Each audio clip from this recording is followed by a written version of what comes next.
going there?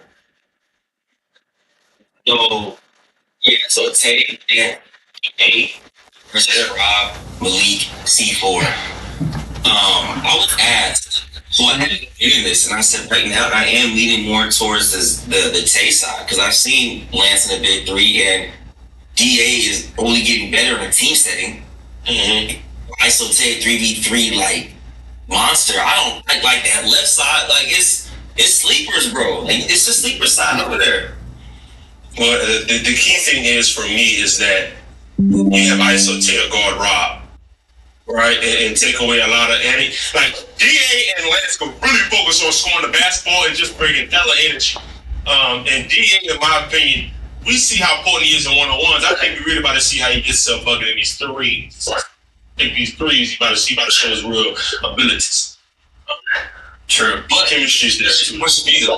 If Tay guards Rob, we're going to see four. Yeah, good question. Good question, sir. I'm saying this is to be like this is just now really taking this matchup, and this is going to be really good. Yeah, really good. Like obviously, Lance in the big three, that kind of role he plays for his team as like just a motor, an engine for the behind the team, and like he shoots the ball really well. He's going to be an issue. Obviously, Lance Stevenson's going to be an issue in this game. He's just it's Lance. Like I think we take it for granted, but he played. He was great in the big three. This is a 3-on-3, so he might be their toughest like thing to deal with. Yeah, I think the two matchups from the pay-per-view guard each other. Now that you say that, Sal, and then Lance guards Malik Bar. There is no weak link to me defensively. But you gonna set a screen and get a switch in CC4? You gonna get a switch in C Lance? What we doing? There are some actions in that one. It's just if C4 can get a favorable matchup. Because Lance right now, Lance don't guard the best. Yeah. You don't guard like, you know what I'm saying? He's not like it's not like Lance that we used to see in Indiana and stuff like that. But I mean, I know that nigga C4 is explosive. Man. Nah, I mean, what's the next matchup here? We got question marks. Well, no, I think this one just came out. So we have Greg.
versus Moon that just came out yesterday, actually. Really like this is a pay-per-view. Yeah. Really like that matchup, Greg and Moon. I love that matchup. That's gonna be a grinded out game. Grinded out. Let me ask you guys a question. Do you guys think Moon can guard Greg's downhill ability for the duration of the game? The way he was trying to get downhill on Rob, but Rob's a bigger guy. Yeah. I think he can. I think like people do kind of try to bully Moon to the basket, but his length always disrupts that. He's kind of like wiry and lanky, and he's got active hands on the drive and on.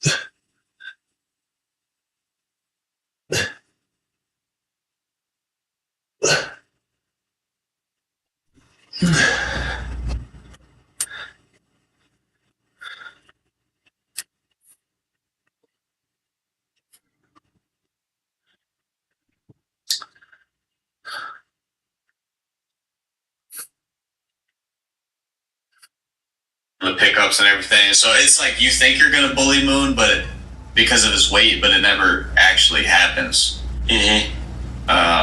So I think that's just a really like stat for stat matchup. Same height. Maybe Greg might be a little heavier, but I think that's just it makes a lot of sense to me. They're playing, Yeah, so he said we got a chance to talk to Greg on the phone about it, and he was just saying like there's just a lot of things that I've seen with Moon's game that people haven't took away. So he's pretty confident. I will say this though, it is a different game from playing a Rob and a Moon. They're two different type of guys. Like Moon's games are more dragged out, way more physical. I don't know. It's always hard for me to bet against Moon here. It's always hard for me to bet against Moon, and I just think that Moon, when he gets outside that frame and he gets into that float to a snatch, like that's one of the hardest things to guard in space because he bounces and bounds out so wide that when he snatches you, like and he gets right back to where he started from. Like he gains like real estate on the court really well. So hopefully Greg can slide with that. You can't just allow Moon to shoot. You can't allow that to shoot. He can knock down a three ball now. So yeah, I don't know. That's the thing, right? Moon, in my opinion, has figured out his one-on-one game completely. Like, I'm getting to these floats. If you don't guard the initial float, I'm taking this three. If you step up, I'll cross over. If you step up, I'll blow by. You gotta pick.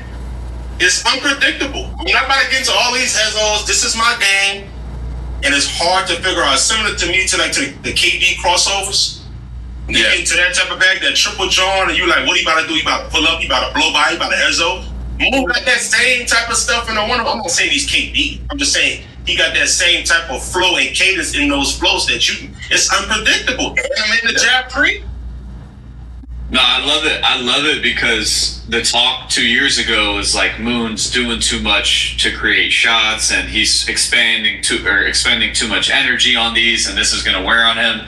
And it kind of did for a while, but the way that he simplified it was he kept his game and his comfortability. Like he does get to his floats, but he just keeps it simple out of that. He'll go and pull up. So he didn't. Sometimes when we tell players to simplify things, let's say you're coaching a player or training a player, they'll like jab, they'll become robotic. 3, one dribble, pull up, and it's like you lose the essence of like what you do well. But Moon kind of kept that, but also did simplify his game to where he's able to really be competitive and potentially beat anybody.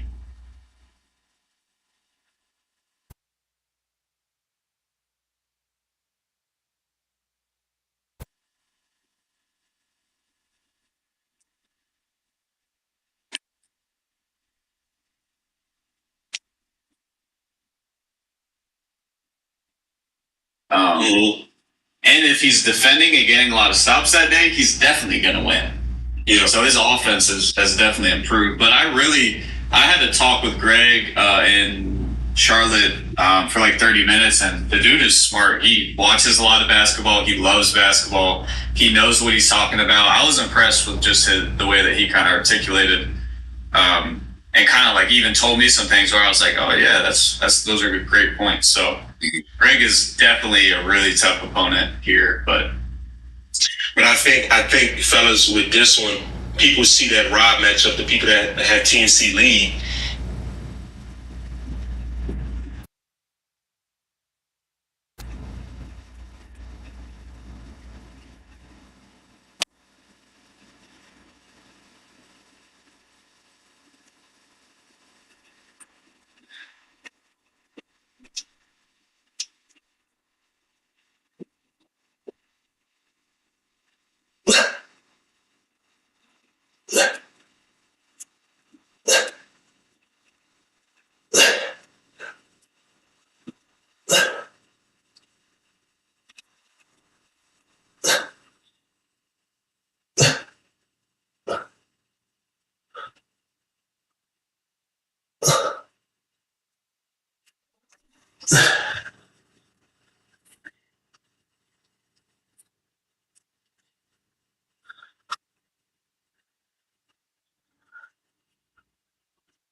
Greg's game, to me, isn't suited to go against a Rob. This is just me being fair to Greg. I don't think his game, the way he tries to get down here and play bully ball, I don't think it's suited to go against a Rob. Rob can absorb that contact. But I do think it's more suited to go against a Mo. I do. I do think the way he plays, putting shoulder in the chest, turnaround jumpers, playing off 2 feet, I do think this game is going to be a good game. This game is going to be better than what people think. And I know Greg's jump shot isn't the best, but if I'm getting downhill consistently, and you back up and you give me the open shot, then you know what I'm saying, people can look at open shots at a we did see him shoot it really well in TNC League as well. He shot like 50% for that little series we did, you know, for three. I think he turned around. Is the Rob game out? We're in TNC League. Yeah, we're in TNC League. Yeah. Yeah, so my bad. We should get to the next match. We got anything else? This one? No, go ahead. Then we got Tayshawn versus Kale. If you guys don't know, Tayshawn was the one who played Ryan. Indiana beat Ryan. I see a couple people in the chat saying they have Tayshawn Maryland. For me, the way Kale been looking, bro, he's one of those guys, like we talk about, you know, how Ryan plays after a loss. Like, after a loss, Kale is more so, he's not like super vocal. He'll get just even more dialed in and more focused. Like, you can sense it, you can read it on the body language as soon as you see him walk into the hotel. Yeah. Not even the gym, the hotel. Oh yeah, Kale's on time in this whole trip. Like, so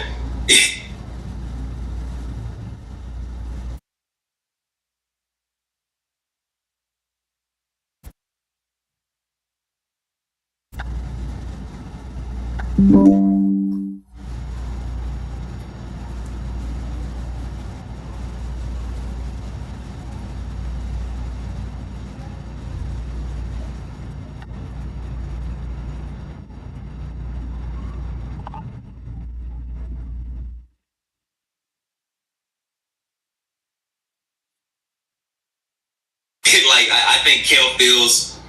I think Kale does feel a sense of disrespect here, going from TNC02 to missing out on TNC03. So like I don't know, like there's just certain things I think he feels like, you know, like he has to be respected for people that are respecting him on. And I think he's here to show people once again like who he is. So yeah. Yeah, it's gonna be a good one. Kale has, we'll talk about this game too, but Kale has the type of mindset that will help him withstand time and how the scene evolves and gets better players. Like, he has the kind of mindset that can grow with the time and continue to get better and improve as a player to stay around and stay relevant. Like, there's a reason he's still relevant in the scene after everything he's been through with it, and being around for a few years in the scene is just generally hard, because if you lose a few in a row, you're pretty much done in the eyes of fans. So that's just a testament kind of to his perseverance and will to fight. But I really liked Tayshaun when I saw him. I thought he was just like getting to his spots, strong, conditioned really well. So this is a joke one for both guys. I'll say I have high respect for Tayshaun, especially the way he played against Ryan. He's a pro, but I don't think this game's gonna be close. I don't. I got this being a 12-point victory for Kale. Yeah, I gotta be like 12, like 30, 18, something like that. And the reason why is not because of Tayshaun, it's because of Kale. I think ever since the day they lost, I watched this day in the life. The dude's locked in, bro. The dude's locked in. He's cut out vices. He's in condition, as you can see when he played against Jay Reed, he dunked on him. He like, the dude is locked in right now, and this is not to disrespect Tayshaun's game, because he's coming on stream one day. Tayshaun asked me to come on stream. You come on stream, we're gonna have a great conversation, more do whatever the case may be. But I just think Kale is in a different mind state right now. What I've seen. 30-18. For me. I mean, if I'm wrong, I'm gonna go ahead and say I'm wrong. Yeah. I think that's a lot of things in the space, though. I think a lot of 1v1s aren't going to be close like we think they are. It's very rare to have a really, really close 1v1. Like, a lot of them are going to be 30-20, 30-22, 30-18, 30-16. That's just the nature of the game. When you're playing guys that do this for a living, I'm not saying, citation, I'm talking about in general. We have guys that do it for a living. People are like, he ain't going 30-12 me, 30-14 me, but it's like when you have prolific scores, it may happen one night. It may not be your night. For sure. You know what I'm saying? It can easily happen to anybody. So, like, say, this game will be close, I think it's a cop-out to not really give a true and honest opinion on a game. And I think that's where it's lacking. I think there has to be a little more honesty based on how we feel on certain matchups and how people feel on certain matchups in the space. Like, it's okay to speak freely. It's not, you're not being disrespectful saying, like, he's ass. But he's serious about it. It's a good guy. You know what I'm saying? You got to think of something. Yeah, I just think the way Kale, he's getting to the mid-range right now. He's athletically finishing. Defensively, he looks solid to me in his last few matchups. And he cut out the vices against a guy, respectfully, that's going to his second one-on-one? No.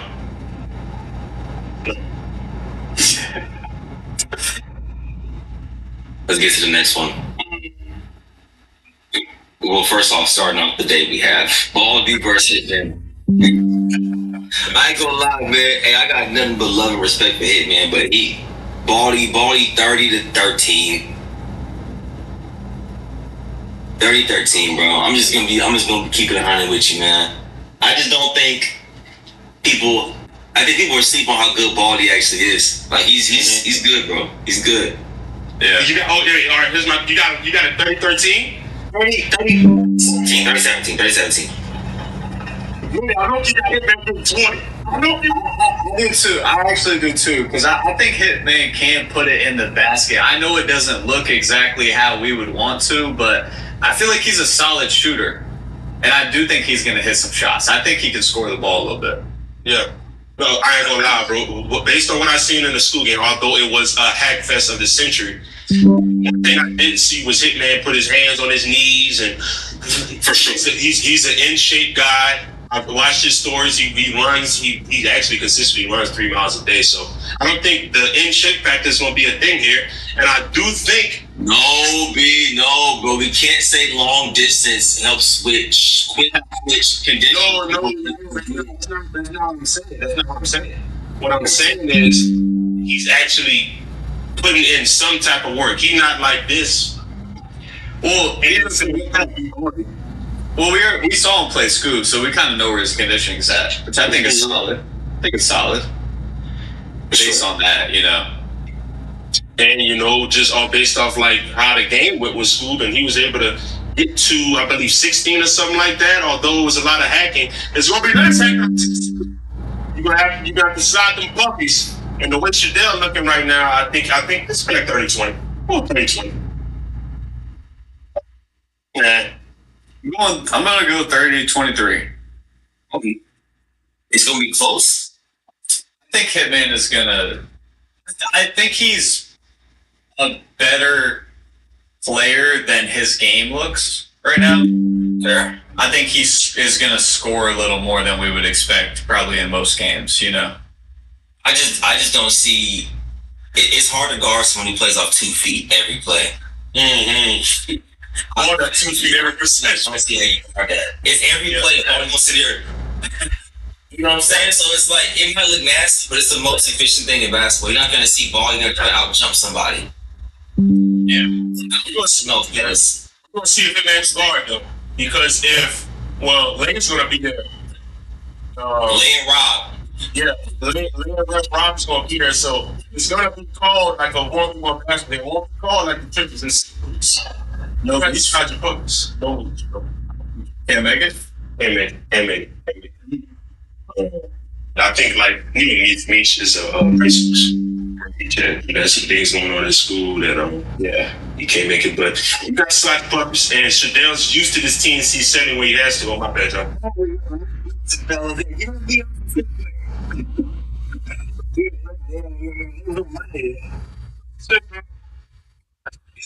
You finally see, like, you have a DSLR camera, bro. You have to get sometimes. I'm speaking with the webcam. No, Mills, nah, but we gonna get right, bro. We gonna get right. We gotta get Mills a camera. Yeah, I mean, I mess with Hitman, bro, but like, yeah, it's a different matchup. Did he surprise you? In school, I think it's a different matchup. Did he surprise you at all in the school game? At all?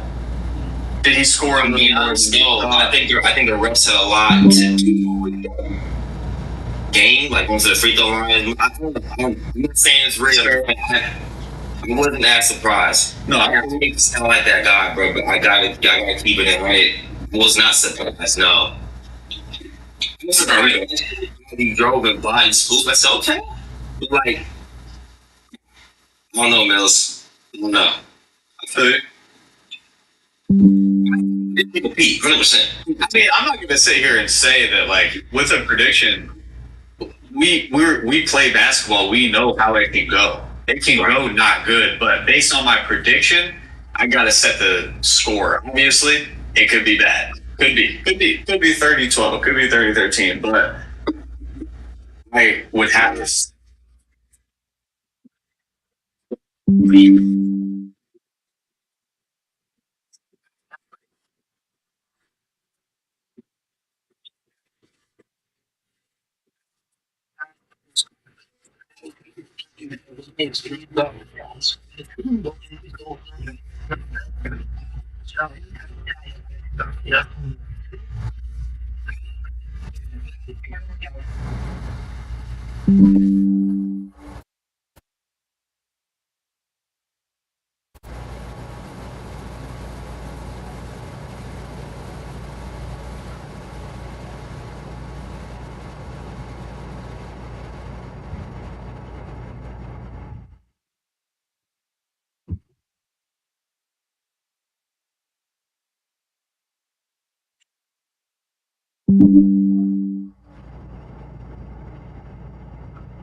Like in making a prediction, it's maybe a smaller margin. I genuinely don't have. I think it's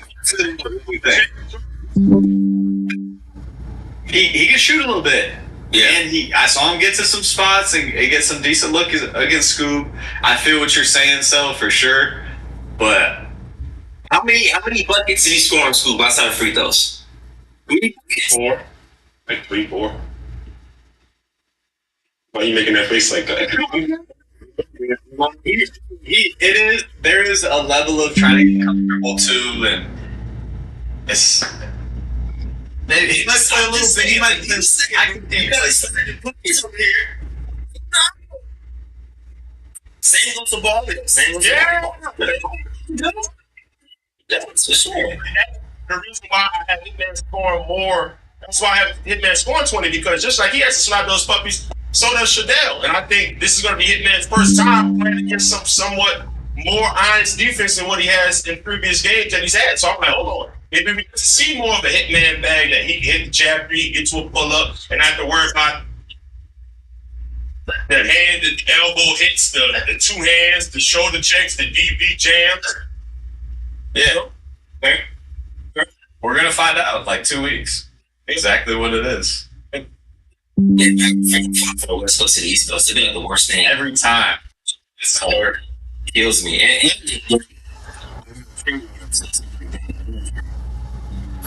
You're gonna be a fashion compares. Shit, different type of guy. Yeah, it's Different type of right? That feels cool. Give me, go ahead. I'm gonna give a 3v3 prediction. Do we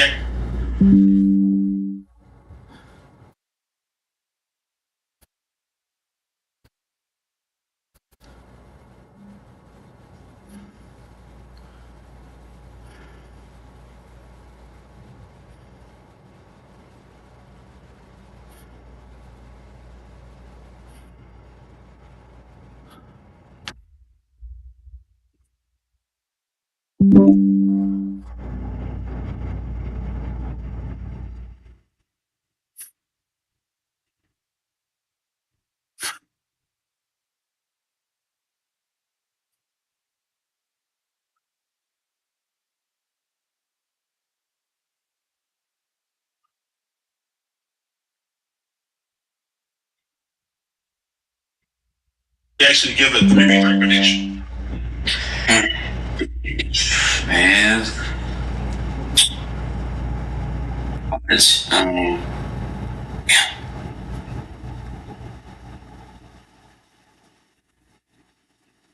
I really think Malik is an X factor. C4 is an X factor. If Malik can maximize his energy, which I think he will, that'd be very, very big. And then I think you have DA though, bro. I was talking with one of my good guys out here who played DA in the EuroLeague. He was like, bro, he was the toughest guy I've ever had to guard in my career. He was, and this guy I'm talking to was drafted to the NBA, to the Brooklyn Nets, and he was like, bro, he was the toughest guy I've ever had to guard in college, in pros, and everything. He was like, bro, there's nothing he couldn't do. So in a team setting, I'm actually excited to see what he can do in a team setting. So I don't know how you guard C4. I don't know how you guard DA. Now I know you, people can be like, how do you guard Rob and stuff like that. But I think Tay can do a solid enough job on Rob. I'm just saying C4 and DA have the most ability to really tee off in this. So You don't think that DA and Rob will match up and C4 and Tay will match up? If I'm Tay, I definitely want to guard C4. I want to guard C4 for sure. Right. But for the team's sake, Yeah. They might be looking at it that way, as in DA and Rob are PGs. They're going to guard each other. True. And that may be why Lance picked up Tay, like more of a wing to guard C4. We'll see. True. I kind of want to see that. I kind of want to see the aftermath of the pay-per-view and the guys match up again. Yeah. I'm just saying from a strategic standpoint, I would love Tay on Rob. Mm-hmm. I got the edge in Indiana, guys, because one, I think ISO Tay is going to do whatever it takes to win. I understand C4 has a zero ego. In my opinion, when I think of C4, I don't really think ego. But when I think Tay in team settings, it's zero ego, whatever it takes to win. If I got to get these old boys in practice and just guard Rob or guard whoever's going, I'll do that. And I just think with DA and Lance being at the crib and their chemistry, I think the chemistry of Indiana is going to be better than the chemistry of TNC in this particular matchup. As a result, I got to win by 10. Either 40 or 50. I think it's 50. 50. Man, it's like a little better right now. Today, right the left side better. All right, I'm not going with TNC in this one. It makes it seem like we're going with TNC, but they got one of our side. I'm not worried about that. I'm worried about I'm giving a prediction. I'm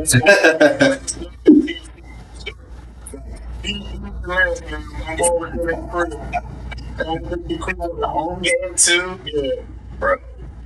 Ryan Newsom, you know what I'm saying? Volleyball lines. Right. Right. But then DA,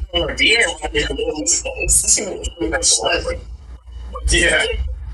and this is why I said, like, it might be a close matchup. I don't think it will. I think the winner's going to win by a good margin because they're going to shoot Olympic scores on each side to where it's going to be a 54-7. That's just my understanding.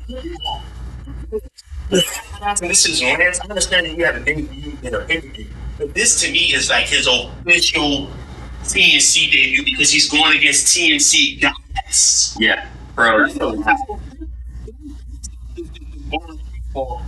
This is like power by TNC, you know what I'm saying? This is a debut in Indiana with you. That boy is about to be on 20. I'm praying for you. You know, Lance in Indy and the 3-on-3 is like peak. Like I think 3-on-3 is his game. And he's in Indiana, like that. That's going to be a lot of energy. That's going to be a lot to deal with. With his homeboy. That's a lot.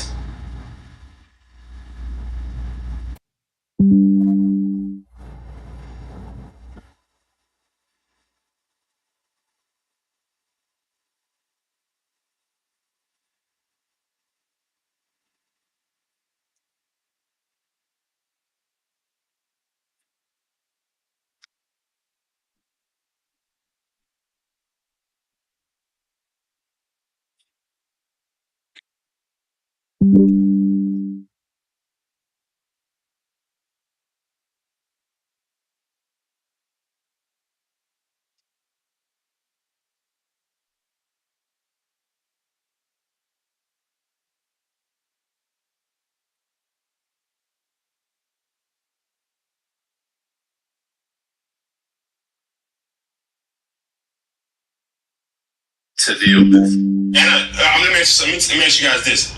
I understand we had Tay as a team-setting player of the year, but is Tay the best utility player? Like, when let's say Tay is not the star player, you know, the best player on this 3v3 team, is he not the best utility player? Like, I mean, he played Draymond for us. Like, I think he can take on so many different roles. Yes. ABCD crew, man. Yeah. Shout out Latch. Like, he just turned into Draymond for us. So yeah, he's he'll do whatever role he needs to take on. So it's gonna be fun. You say what you said again, Ellis? Say the names again. Oh, shout out Lat, C4, Keon Minifield, and Jace. Shout out B for shooting the cover off at that. Shot the cover off at that bit. Hanging L's on Keon or and C4. After how well C4, Lat, and Keon been playing, like our stock in it. Oh my god. Yo, game winner. I'm trying to gas my little leg. I didn't do anything.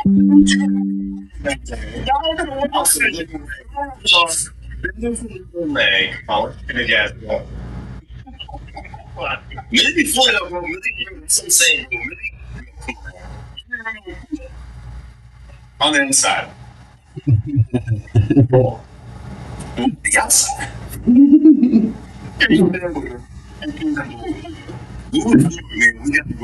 Versus, I wish we could spill the information that's about to become live. I don't know if it's public information yet, so we can't really talk about it. But there was a matchup, and then another matchup got brought on. I don't even know if I know this. So, I'll be on the phone the other day, Ailey. I think they're like, yeah, you definitely AFK. y'all gotta tap me in with that, but basically it's a. I can't even say that. I don't know if I can say that. It's a matchup. Yeah, it is a matchup for sure. They're playing. But yeah, the original matchup, yeah, just the way things happen in the past 48 hours, bro, it's getting really interesting here. But no, I can say right now, it is not Boog versus Lat. No. Lat is in Canada currently right now, dropping 40.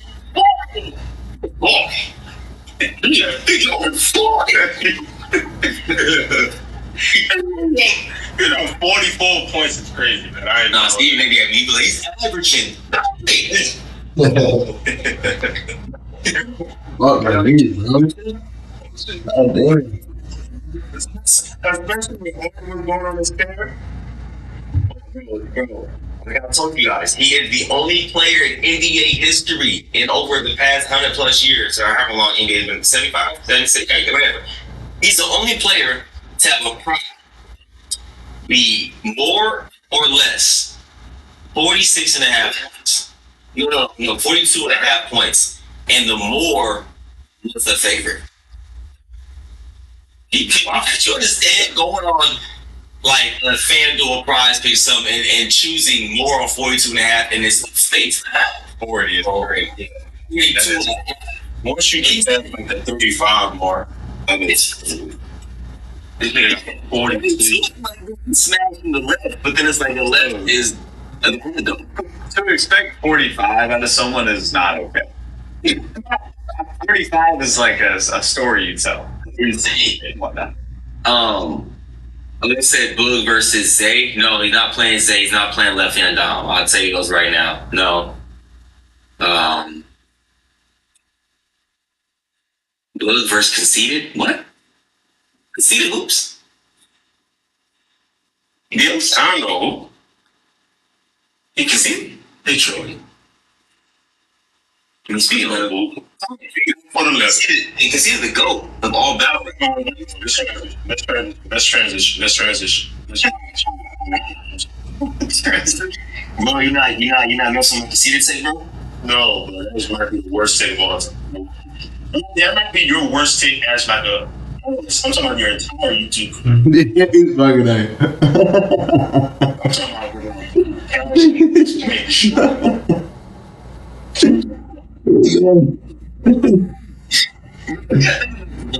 We went from Light and Cash being the main event of everybody here to actual competitive 1v1 space. Like, the space has took leaps and bounds. And there's only a few guys to do both spaces. Pretty good. What is the thing about this? Maybe just more. Wait, so who started the one-on-one space? Professor Bones up, I think. Like, Me. Used to play randoms. Bone played randoms. I have the theory that no one started it. Someone started it on camera, really. So someone did it first, and does that mean they started it?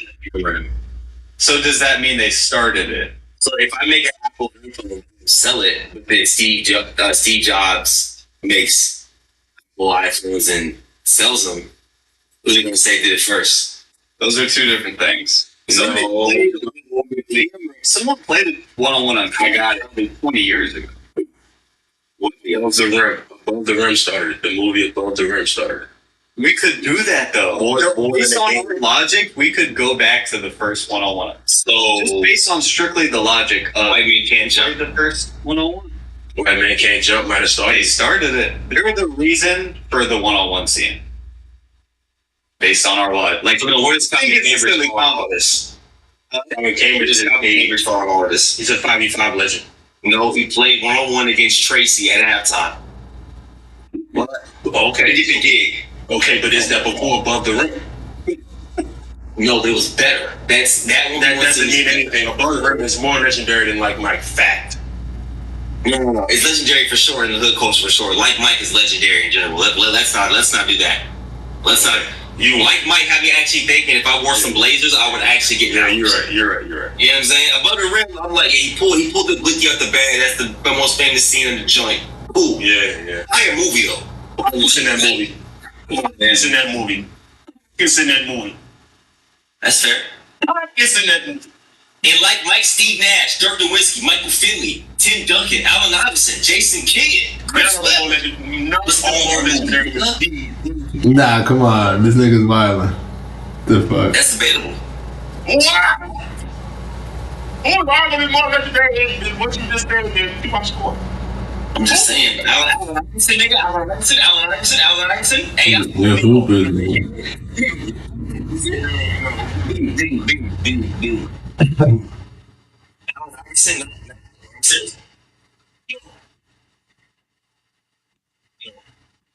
Allen Iverson's not more like influential than No. voice. Okay. So how was Allen Iverson? How was Allen Iverson strong though versus Tupac Shakur? Because Tupac Shakur is a legend. Allen Iverson legendary. I have to explain it. The number break down at all. You didn't even understand the influence is more on Tupac's side. You know it. You just want to argue right now. Tupac, are you kidding me? The most influential rapper of all time? AI arguably the most influential hooper of all time. He's not the most influential hooper of all time. He started the back.